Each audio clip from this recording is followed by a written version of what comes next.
Welcome to Linda's Corner. My name is Linda Bjork, and today we're going to be talking about overcoming adversity. I'm delighted to welcome special guest Maxwell Ivey, internationally known as the Blind Blogger. Max started losing his vision at an early age, becoming legally blind by junior high school and totally blind by the time he graduated from college. And yet, he's an entrepreneur, blogger, author, motivational speaker, online media publicist, and the host of What's Your Excuse podcast. You can reach Maxwell at his website, theblindblogger.net, and I'll include a link in the description. Welcome, Max. I'm so grateful that you could join with me today. Well, thank you, Linda, and I'm so grateful that that you showed the patience and stuck with it to get me on here. I really appreciate it. Yes, and to explain to our listeners, it's taken me 3 tries to be able to connect with Max. He's a busy guy, and he's got a lot of things going on in his life. So I am really excited that we were actually able to connect today. So this is going to be fantastic. So Max, I love the name of your podcast, the What's Your Excuse? And you have endured so much, and you have accomplished so much that you tend to leave people without an excuse. And I love that. Would you be willing to share your story? Absolutely. That is, after all, why we are here. As I tell my students, people don't ask you on their podcast for you to sell stuff. They ask you on to tell your story. So I grew up in a family of carnival owners in East Texas, outside of Houston. Always wanted to be part of the business. I also knew from an early age that I would eventually lose part, if not all, of my vision. But I was able, through encouragement from my family, teachers, scoutmasters, and others, I graduated from a traditional high school and a traditional college. I'm also one of the few blind Eagle Scouts. I was lucky enough to be part of the family business for about 15 years before my dad's death caused the closure of the show. Oh. But we weren't ready to take over the business when he passed away. 50 or 60 maybe. Doesn't sound young on the surface, but it's never really, it's always too soon. But we weren't really ready to take over the business at the time, and about 2 to 3 years after he passed, we had to sell what rides we had left and combine our equipment with my uncle's carnival. And I went through a bad period of about 3 or 4 years there because I had lost my dad, my business partner, the guy I spent driving up and down the roads for probably 1 million or more miles on dirt roads and 2-lane highways all over Texas and the Southeast. And also, really nobody else in the family had a desire to grow or expand the business. It was all just, how do we get to the point where we can, pay the bills and have a certain amount of income coming in. So didn't have the same goals. My uncle didn't really have a place for me on his midway. And so I started thinking, well, what do I need to do where I can have something new? I will admit that I did go through some depression, let's call it. I just really was lost for a while. I was never healthy before then. I put on a lot of weight. And at one point I was almost kicked out of a motel in Fort Lavaca, Texas for urinating on the bed linens, and was taken to the doctor. And I was told, Mr. Ivey, if you don't do something about your physical well-being, you're not going to be around long. And the guy said, I'm not talking years, I'm talking months. Oh. So I went home and I saw a doctor and was lucky enough to find one on my insurance at that time who I liked, and we were able to listen to each other and talk to each other. And she put me on a bunch of medicine at first. She then had me tested for sleep apnea, which it turned out I had, and got treatment for that through a CPAP machine. And once I started getting quality sleep again, I also started having a desire to do something more than just hang out at the house and watch television or possibly, play on the internet. So I thought, what do I know how to do? And since I had helped my dad sell our used equipment whenever we wanted to buy something newer, I thought, okay, I'll help people sell rides on the internet. I started the Midway Marketplace in 2007, and I had to learn a whole bunch of new things, including how to hand code HTML. But I taught myself how to do that because that was the only way to get my website online. After that, I learned about blogging and recording videos and building an email list and all the other stuff that goes into having a business nowadays. people were inspired. They said, Max, we just love how you take on these difficult challenges, and we want to hear more of what it's like to be a blind entrepreneur. And that led to the blindblogger.net. It's led to 4 books so far, traveling the country solo, public speaking, singing in public, the online media work, and of course my podcast, What's Your Excuse? And I think I may have went a little longer than you'd hoped for, but I'm still working on trying to get it out there quicker. You are doing fantastic. So as we talk a little bit about your health, and you talked about putting yourself in a better position, a better situation, on your bio, you mentioned you lost 250 pounds. So we're talking a person, a good-sized person. You had a couple people, and you downsized to 1 people. So how long did that take? And you mentioned just briefly that you did some medication, that you worked on getting your sleep improved. How else, what else did you do to help make that amazing transformation? Right. Well, my doctor noticed that I had been trying to lose more weight on my own and wasn't making any progress.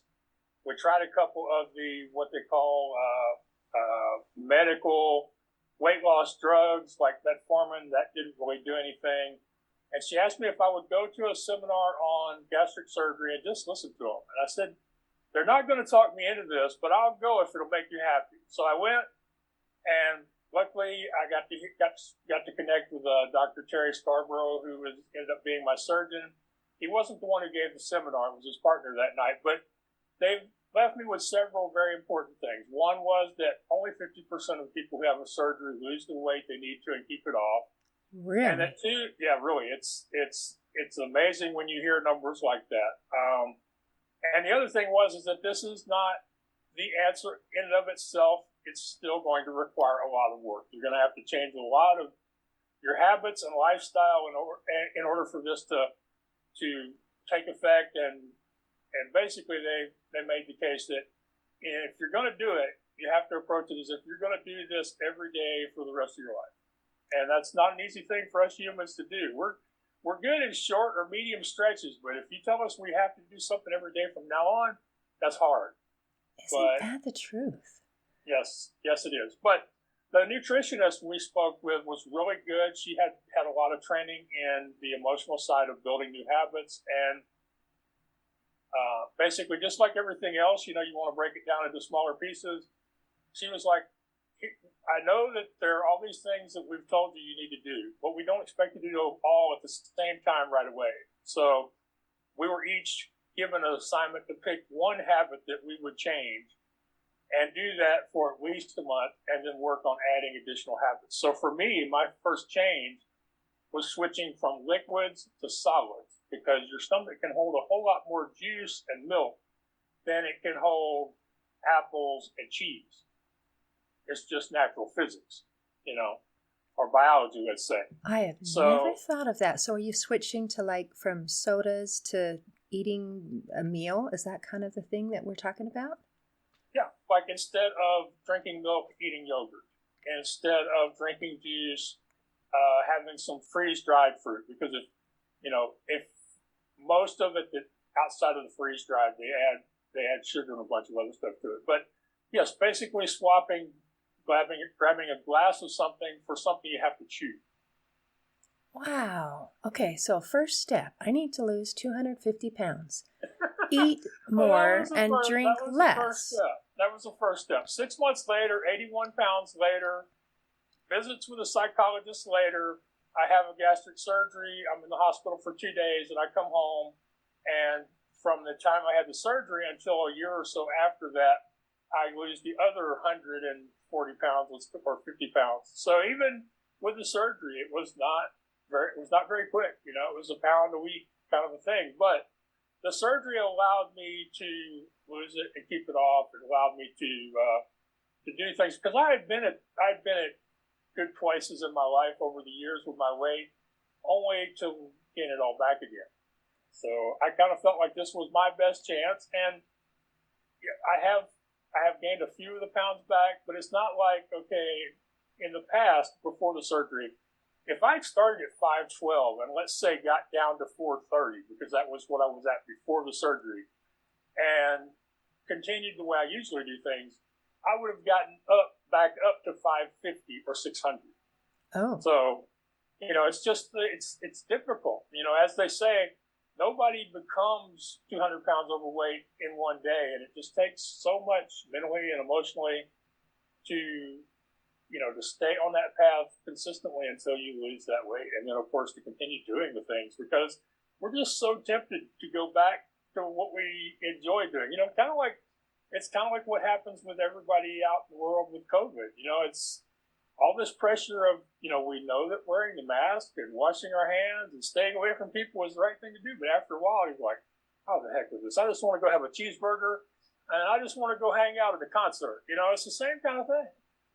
Yeah, having a little bit of self-discipline is a tricky thing, and yet it does good things for us. It provides good results. Well, I'm so happy that you were able to make those health changes. May I ask, what kind of exercise can you do or do you do? Because not being able to see makes it a challenge for that type of thing. Right. Well, I like to tell people that anybody that has a disability, that they are all individuals. So I am not the greatest tech person. I'm also not the most ambitious when it comes to my exercise. I have a stationary bike, or as I refer to it, the bike that doesn't go anywhere. And I had a treadmill that my uncle gave me that was one of those ones for taller, bigger people, and it broke.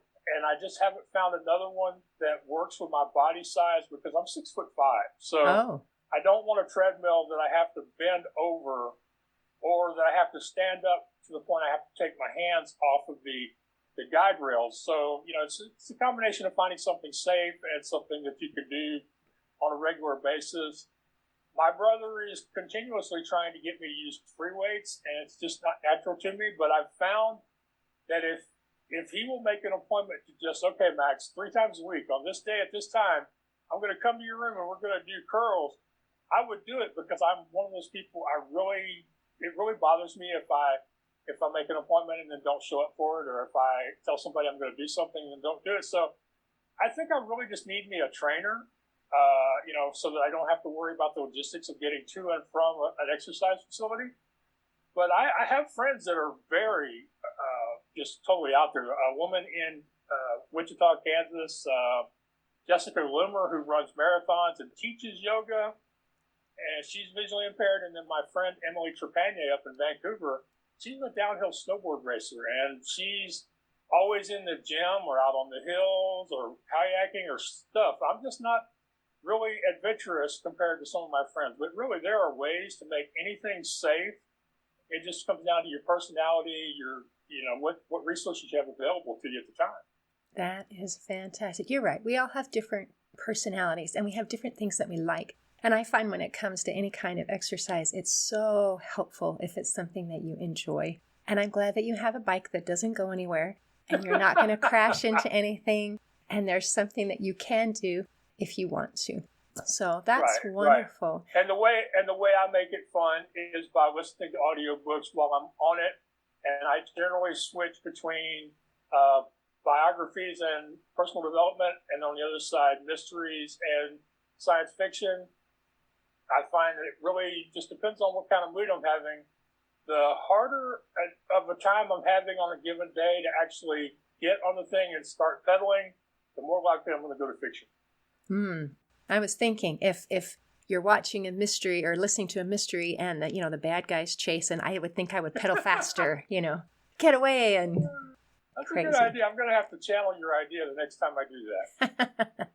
All right. Well, let's talk about some of your awesome accomplishments. So you have vision issues that you had from a young age and progress. So you've had the opportunity to be able to see and then to recognize what was and what is. How has this experience impacted your business and just the way that you do things and the way that you see things? That's a good question. One of the things I struggle with is whenever I have to create artwork, I go back and forth. Sometimes I'm like, I don't even know why they ask my opinion because I have really no references. And then other times I'm like, Max, you have this vivid imagination. You have good instincts as far as storytelling goes. So maybe you don't know what all the images and colors are, but that doesn't mean that you don't have something to offer in the process. But I know that of all the things that it takes to write a new book or to release any other thing, that part where you have to come up with an image, that's always my least favorite thing. So I'm going to have to work on that. But I think the one place where it really helps me is avoiding perfectionism, because since I can't see my website or my blog or my videos, I'm more likely to put my content out there once I feel like it's good enough, even if I find out later that maybe it wasn't. And the truth is you can put out content that could be better, and people will still listen to it. They will still fall in love with you and follow you. Oh yeah, some of it probably is people giving me a little bit of slack because of the vision, but the more I find out about things that I've been doing for the last couple years or 3 years or 5 years, and I go, man, I don't know how people ever subscribed if it's as bad as the sighted people say it is. But that's the thing, is I was able to put my content out there. And as I'm sure you know, there are a lot of people who are doing great work, but they're not telling anybody about it because they're still not sure if it's good enough. Or they've built a website or a blog or a podcast homepage. They still haven't made it live or public or told anybody about it. And so I think that, this being able to not having the visual feedback on my work probably allows me to put more work out there than if I was physically, reviewing my own content. Because it was bad. I mean, I had the ceiling light, so my head looked like it was, disemboweled. I had the camera.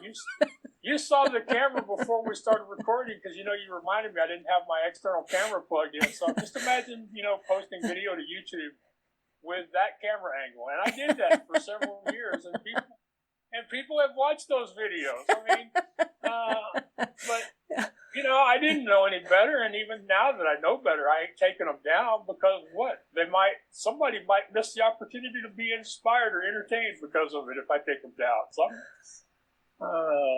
I love that. So what this has given you an opportunity to let go of perfectionism. And I would say it is an opportunity. And just like you mentioned, all those people who are afraid to put out their content because they don't think it's good enough, that kind of feeling, that opportunity for that feeling, didn't magically get erased because your eyes don't work very well. It was a choice that you made to say, you know what? This is good enough and this is me. And I love that you said, I'm not perfect and people love me anyway. And I think that message is so important because a lot of people feel like when I'm perfect, when I'm super, super amazing, then people will like me. And the truth is, it actually starts on the inside when we like ourselves and when we feel like, you know what, I am good enough. And people who can see that I'm good enough are going to come on board. And people who can't see that, they can just keep on walking. I appreciate that. Yeah, it is. It's too many people think they'll love me when I'm thin, or they'll love me when I have the new car, or they'll love me when I have the job, and I can show them that they were wrong about me 5 or 10 or 20 years ago. And you're right, it isn't the case. No, it's not. So I was going to ask about, we talked a little bit before we started recording, some of the things that you are working with in Texas and trying to get services and in trying to get some help and get the things that you need. And you've been dealing with some frustration because sometimes people assume that if you have differing needs, then you are not capable, that you are... They underestimate your abilities and your value. And do you want to explain a little bit about some of the things that you've been fighting for as you're trying to get the help and assistance that you need? Right. Well, it's been mostly the addition of some new computer stuff because I'm a Mac user, but most of the business world are Windows or at least Microsoft software users. Training on the equipment. Training in software such as customer relation management software and Being able to know more about how to use Zoom properly so that I can manage a meeting by myself or for other people more effectively. So it's some equipment and some training, and really just a misunderstanding, I think, as far as what I have to offer. And part of it is because of my disability. I think part of it is because this person has been working in the system a long time. But at some point, they even start to have you believing it. I mean, after a while, I'm like, that's sad. After a while, I'm like, if I don't get this from them, I'm not going to be able to do anything. And then I have to remember, wait a minute, Max, you're the guy who just finds a way. The guy that's, been doing stuff in spite of his resources for a long time now, more than I really like to talk about, because, I've been online in one form or another for 14 years now, and that's impressive, but sometimes it's also like, I would like to have, quote, made it by now. But the thing is, I have to remind myself, it's crazy how and I guess that goes back to the old, you're the sum of the 5 people you spend the most time with. I guess, if you spend enough time dealing with people who don't understand what you have to offer, don't appreciate you, don't listen to you, you can start to internalize that and start to think, well, maybe I don't have anything or much to offer. Wow, that's good advice as far as paying attention to the voices that we are hearing and choosing which voices to listen to and to internalize. So you talked about, doing things for a long time. What advice would you give yourself if you could go back in time 20, 30 years? What would you say? Say, hey, Max, here's something you ought to know. Yeah, I would say that you are more talented than you believe you are, that there are so many other paths in life besides the amusement industry, that there are more ways off of the midway than any of the high school counselors would have told you about, and that you're going to find out that there's very little that you can't do if you decide you have to do it. So ability, capability, and and it really shouldn't be a surprise to me, because my dad and people in our industry, I've often told people that one of the first things you learn in the carnival world is that the only thing that matters is getting open. So regardless of what happens during the week, if you can make opening on Thursday or Friday night so that people can ride the Ferris wheel and buy a funnel cake, you've had a good week.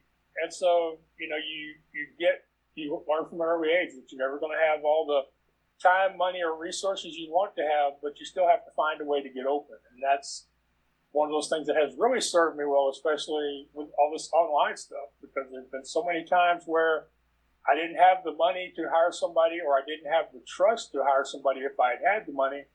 I just had to find a way. And this is the carnival version of the show must go on, where you yes, have this kind of, okay, that's fantastic. It's interesting. You mentioned that the carnival and your experiences and then the loss of your father. And it sounds like that was your whole life. That was everything that you knew, everything that you were expecting. You were expecting that to be your life and career moving forward. And that was quite a shock when that's not the direction that things turned out to be. But I think you're probably influencing a lot more people now than if you just helped them have a good time riding the Ferris wheel over a weekend. Oh, there's no doubt about that. This is much more satisfying. I've gotten to, not only have I gotten to help a lot more people, but I've become a lot healthier physically and emotionally than I ever would have been. I have friends who are still in the industry who are very successful, and I don't know too many of them that are very happy. Oh, no. Oh, yes. What? Yeah. Why are they not happy? I imagine you're away from home a lot. Because of the trade-offs they have to make in their lives to be successful. I mean, you have no way of knowing this, but nowadays in the industry, an average carnival ride is $250,000 investment. And that's just for one ride. A thrill ride can be anywhere up to $1 million or $2 million of investment. And the huge gondola Ferris wheel that comes to the livestock show here in Texas costs Ray Kamek shows $20 million. So wait. This is a portable ride that's $20 million? Yeah, 12 trucks worth of steel, $20 million.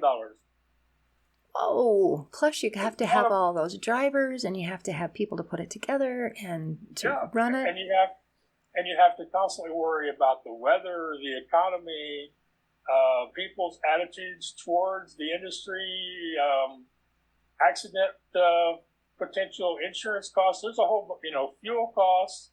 It's a stressful way to make a living. As my dad used to say, it's the only industry in the world where insanity is not a disqualification, but instead a necessity.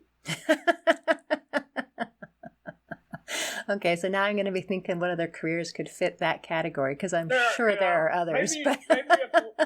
Maybe a police officer or a firefighter, somebody willing to run into a burning building or, confront somebody with an automatic weapon. Maybe that's also an area where you have to at least turn off your normal reflexes for a little while, Time to update the resume. Add insanity. I am willing to do this. Yeah, and that was an interesting thing. I did have difficulty with some of the caseworkers, but when I was talking to the career placement expert working on my resume, the more she talked to me, the more stuff she put down on my resume. I haven't seen the final document yet, but just as a document I can use to pitch potential businesses that want to hire me to either help them create a podcast or help them use online media platforms to promote their businesses. So I'm looking forward to it. It was kind of cool. The longer I talked, the more stuff she wrote down. That is actually, I think, a beautiful thing. Sometimes we don't recognize our talents and our abilities. We're just doing what we do. And we might not realize, hey, what you're doing and what you can do naturally and normally is actually a very valuable skill that can be applied here, here, here, and here. So how wonderful that you were able to have someone to speak with to be able to help you recognize and pinpoint those talents and abilities that you have. What were some of the things that she was able to pull out and list? That I am a natural networker, public speaker, published author, that I was a natural problem solver, creative solution finder, and optimism, positivity, those sorts of things were in there a lot too. And I'm glad that you mentioned to make a list, because a lot of people, I think, we would feel a lot better about ourselves if we would make a list. Things that we've done that we can be thankful or grateful for, skills we've accumulated, because quite often we remember the bad or the worst more than we remember the good. And sometimes it does take a list. And one of the best things that I do, and I have to do it on a regular basis because I write a lot of emails to show hosts like yourself, is writing my introduction. And I think more people should write their introduction, or even think about, if I were going to be a public speaker or a rock star or a professional wrestler, what would my introduction sound like? And put that down on paper somewhere. That sounds like a really good idea, to write something down and to look for the positive. And even earlier you mentioned, gosh, I feel like I've come, it's been a long time and I haven't made it. And then you list what you have done. Well, I am a podcast host and I'm a published author and I've done this and I've done this. And I think, wow, what does make it mean? If you've done all of that and you still don't feel like you've made it. Girl, it means cash. All right, let's get some cash going on. All right. Well, let's open up the windows of heaven and flood down some cash on Max, and I'll be happy to take some as well. So yeah, that's a great thing.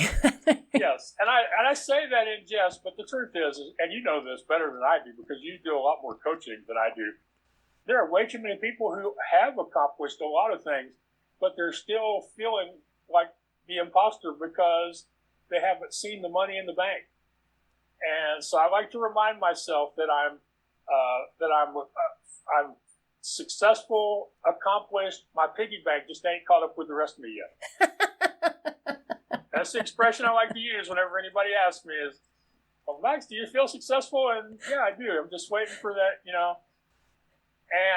when you do get to help somebody, I've been blessed to work with some great people. Right now, I'm helping a couple of filmmakers from New York who have done a great movie about how the blind can create, teach, and appreciate art. I've just had the best time helping these guys promote their work and connecting them with schools for the blind and museums and stuff. And that's fun. And that's what you have to, tap into.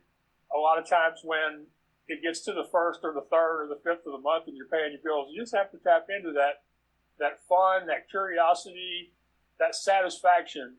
And it's not easy to do every month, but it is how you get through those days when you're wondering. That's a good point. And it does take, it takes a lot of things. Money is unfortunately required. It's part of the game, but it's not the only thing that makes us happy. Like you mentioned with your carnival friends who have the piggy bank part, but maybe don't have that life satisfaction part. So I'm hoping for you to get both, that your piggy bank will catch up with the rest of you. And I really appreciate you visiting with me today. Well, I really appreciate you having me on. And I just want to make sure that I don't forget to tell you this. I've been doing interviews or having conversations since February of 2013. I started because I didn't have an easy way of networking with people face to face, and I knew there had to be a way that I could get out and meet people and start making those connections. And I found out about doing blog talk radio and then podcasting as a guest. And really, if it weren't for people like you, Linda, nobody would know who the heck I am. There wouldn't be the blind blogger or what's your excuse or any of this other stuff. So I just want to let you know, Pete, you and lots of others like you have been part of my story. You're a continuing part of my story.